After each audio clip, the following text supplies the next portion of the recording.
Burada belə bir sual da qoya bilərik ki, yəni bəlkə o adamlar düşünürlər ki, psixologiya işləmir. Bəlkə düşünə bilirlər ki, məsələn də motivasiya kitablarının və yaxud da fərdi inkişaf kitablarının faydası yoxdur. Belə bir şey də fikirləşə bilərlər.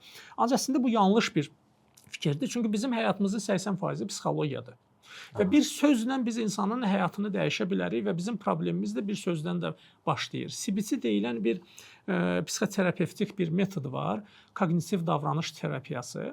Bunun irəli sürdüyü fikirlərdən biri budur ki, bizim həyatımızda olan qorxularımız, komplekslərimiz, yersiz təşvişlərimiz, həyatda olan bəzi belə deyim, problemlərimizin kökü bir fikirdir. O fikir beynimizə ilişir, düşüncəmizdə bir yanlışlıqlar yaradır. O hissimizə təsir edir, hisslərdə davranışa. Sən o fikri dəyişməklə hissi dəyişirsən, sonra davranışı dəyişirsən.